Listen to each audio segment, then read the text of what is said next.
Alors bonjour et bienvenue dans cette nouvelle vidéo. Aujourd'hui, nous allons voir une seconde façon pour trouver des domaines expirés. Dans la première vidéo, on a vu un moyen gratuit de trouver des domaines expirés, mais on s'est rendu compte que la méthode pouvait être rapidement limitée parce qu'on ne pouvait crawler, donc trouver des domaines expirés que sur les sites, donc un par un. Aujourd'hui, on va voir comment trouver des domaines expirés sur plusieurs sites avec l'outil qui s'appelle Scrapbox, donc que vous voyez à l'écran. C'est un outil qui nous permet de faire énormément de choses, mais aujourd'hui, je ne vais pas vous faire une présentation générale de cet outil, je vais simplement vous montrer comment utiliser cet outil pour trouver des domaines expirés. Alors, qu'est-ce que vous allez avoir besoin? Bien entendu, il va falloir acheter l'outil. Je ne sais pas combien il est, mais je pense qu'il doit être à peu près 50 euros. Bon, ça sera en dollars, mais voilà. D'acheter des proxys. Vous pouvez en prendre une dizaine, une vingtaine, une trentaine, selon vos besoins, selon si vous devez trouver que un ou deux domaines expirés ou si vous en avez besoin d'une cinquantaine, d'une centaine, forcément il va falloir faire un plus gros travail de recherche.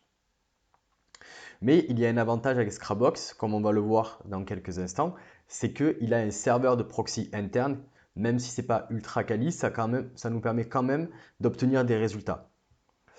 Donc, comment ça se présente? Ici à gauche, on peut rentrer les mots-clés. Imaginons que c'est Google et que dans Google, on lui rentre différents mots-clés. Donc là, j'ai marqué annuaire audio, annuaire concert, les forums, etc. Imaginons que vous y connaissiez un peu en référencement, vous avez des footprints spécifiques. Sachez que si vous avez rentré vos mots-clés thématiques, donc si on supprime les annuaires, forums et qu'on garde que piano, guitare, audio, musique, concert, vous pouvez les additionner avec toute votre liste de footprints en appuyant ici. Et après, une petite fenêtre va s'ouvrir et donc va vous permettre d'aller sélectionner votre fichier de footprint. Et automatiquement, il prendra tous les footprints que vous avez et les additionnera à tous vos mots-clés. Ok? Ici, on va rester simple. On va simplement rentrer une liste de mots-clés en repartant un peu sur le même principe qu'hier, c'est-à-dire on a des annuaires et voilà. Ensuite, on va lui demander ici, donc déjà on va régler nos proxys. Donc normalement j'ai flouté l'écran, donc vous n'allez pas voir cette partie, mais ici il y a mes proxys. Ici, vous allez pouvoir choisir si vous voulez utiliser vos proxys. Là par exemple il y en a 10. Combien de résultats est-ce que vous voulez récupérer? Donc ici moi j'ai mis que je veux récupérer à chaque fois les 50 premiers résultats. J'aurais pu faire moins, j'aurais pu faire plus. J'ai choisi en général entre 30 et 50 pour avoir plus de cohérence et de résultats intéressants. Et ici, Use Custom Harvester. En fait, ça c'est d'origine et vous pouvez le laisser comme ça. Une fois que vous avez fait ça, qu'est-ce que Scrapbox va faire? Tout simplement, quand vous allez appuyer sur Start Harvesting, il va lancer cette fenêtre. Et ici, dans cette fenêtre, vous allez pouvoir sélectionner sur quel moteur de recherche est-ce que vous souhaitez que ces recherches soient effectuées. OK? Ici, j'ai sélectionné Google FR. Vous ne l'aurez pas, mais vous pouvez le rajouter. Mais vous allez pouvoir sélectionner tout simplement Google, OK? Et les autres qui vous intéressent. Vous voyez que la liste est vraiment très complète. Une fois que ça c'est fait, vérifiez bien justement si vous n'avez pas beaucoup de proxy, de cocher User Server Proxy. Pourquoi? Parce que justement, ça va permettre à l'outil de commencer, d'utiliser ses propres proxys. Donc, généralement, il en a 500 qu'il vous donne. Ce sont des proxys publics, je pense. Je ne vais pas les creuser. Donc, ils peuvent vite cramer, mais déjà, ça nous permet d'avoir des résultats intéressants.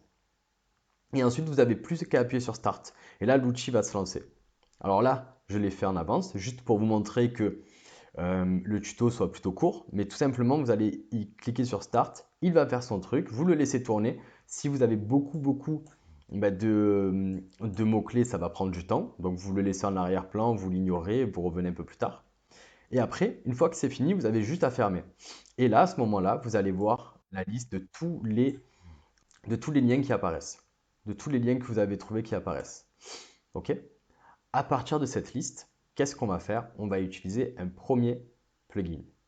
Alors ce plugin, moi justement, je suis en train de l'utiliser justement pour vous montrer.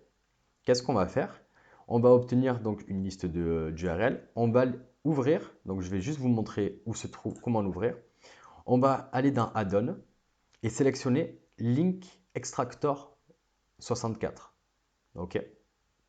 Si vous venez d'acheter Scrapbox et que vous ne l'avez pas, tout simplement, vous faites Show Available Domain Add-on et vous allez chercher et l'installer. C'est gratuit. OK. Quand vous cliquez sur ça, vous apparaissez sur ça. Donc là, il est en train de tourner parce que je voulais vous montrer un exemple, mais ça va prendre plus de temps que prévu parce qu'il y a à peu près 900 000 URL. Ouais, un peu plus de 900 000. Donc ici, il y a le bouton Load. Vous allez simplement avoir à cliquer dessus et vous avez un choix. Soit vous lui dites insère dans ce plugin, dans cet add-on, les URL que je viens de scraper. Donc il y a marqué Harvester Scrapbox ou charger à partir d'un fichier local. OK. À partir de ce moment-là, lui, il va charger l'ensemble de vos URL et vous allez pouvoir sélectionner ici le type d'URL que vous voulez récupérer sur ces pages. Donc ça peut être des liens internes, ok, si par exemple on veut crawler tout le site, ça peut être des liens externes. Alors ici, en fait, qu'est-ce que j'ai fait? J'ai d'abord fait 2 ou 3 fois un crawl des liens internes afin de récupérer, de crawler plusieurs sites en même temps comme on a fait hier avec Zenu. J'aurais pu le faire beaucoup plus de fois, mais déjà je me suis retrouvé avec à peu près 900 000 URL en faisant juste ça. Donc pour les besoins que j'ai, ça me suffit largement. J'ai besoin peut-être d'une dizaine, donc ça me suffit. Et ensuite, une fois que j'avais une liste de 900 000 URL, je l'ai relancé et je lui ai dit non pas de me trouver les liens internes, mais comme vous pouvez voir ici, les liens externes. D'accord? À partir du moment où vous avez fait ça, vous allez le laisser tourner. Donc parfois il y a des erreurs, comme vous pouvez voir, mais vous le laissez tourner quand même. OK? Et là, il vous récupère tous les liens externes. Donc là, pour le moment, on est à 230 000 à peu près. Donc je le laisse tourner. Nous, on va continuer voir comment faire. Une fois qu'on a fait ça, on va charger notre liste ici. Ok, donc comment on fait? C'est très simple. On appuie sur Import URL list. Là, on choisit d'ajouter ou de remplacer la liste. Et là, on va aller choisir le document qui contient les URL qui ont été scrappés. Généralement, ils sont dans le dossier Link Extractor Data, qui est dans un des dossiers de Scrapbox. Ok. Qu'est-ce qu'on va faire ensuite? On va récupérer, on va tout dédoublonner. On va supprimer, donc j'ai cliqué sur Remove Filter. On va supprimer les domaines qui sont en double. Hop là. Donc là, vu qu'il y en a pas mal, on va le laisser travailler.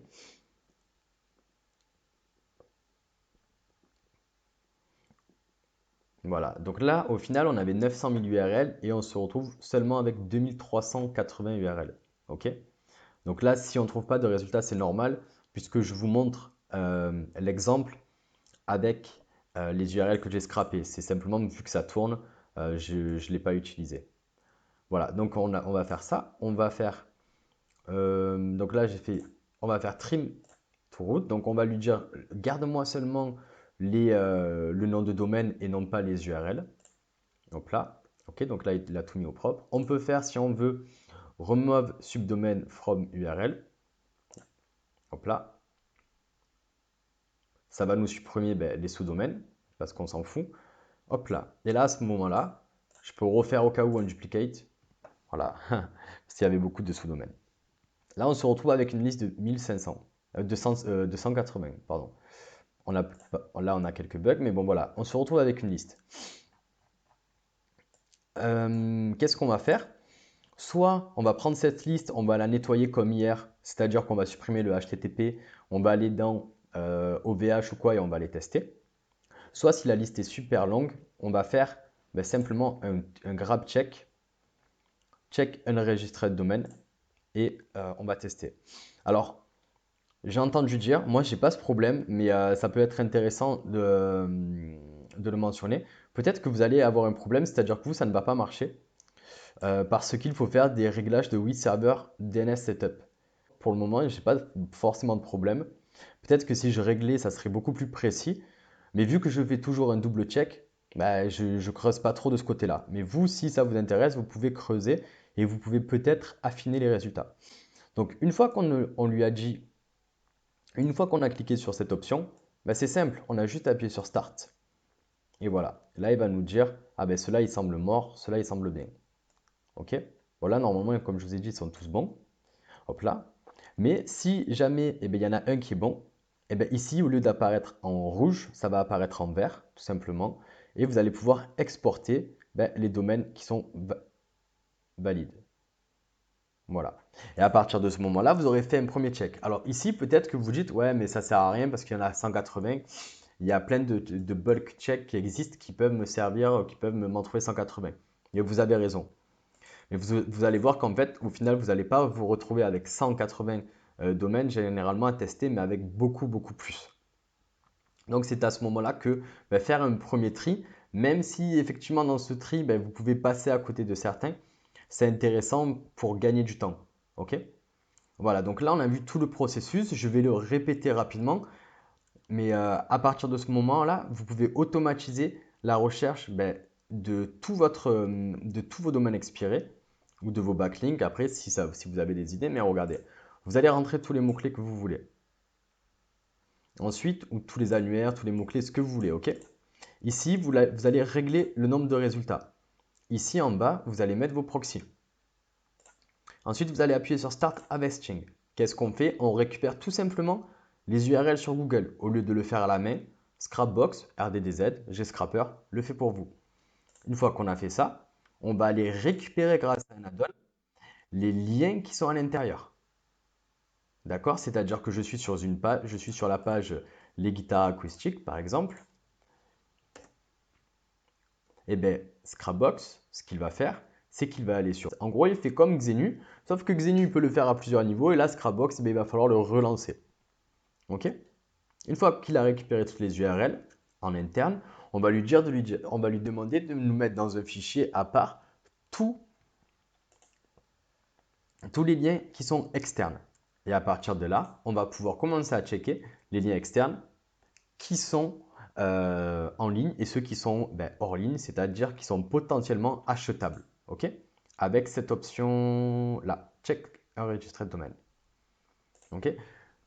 Voilà, donc je vous propose d'essayer la méthode. Vous allez voir que c'est super intéressant pour automatiser cette recherche de domaine expiré. Vous pouvez regarder la vidéo pas à pas. Je pense que même si effectivement je n'ai pas cliqué sur tous les boutons ici, vous avez quand même compris comment faire. Sinon, vous pouvez regarder la vidéo, encore une fois. Si cette vidéo vous a aidé, je vous encourage à mettre un like ou un commentaire. Ça m'aide pour le référencement et ça me montre que ce type de tuto vous plaît. Je vous ai préparé 1 heure d'enregistrement sur le référencement, donc qui va du débutant à intermédiaire à peu près. Je vous laisse cliquer sur le bouton en dessous de la description, dans la description, pour découvrir de quoi il s'agit. À bientôt.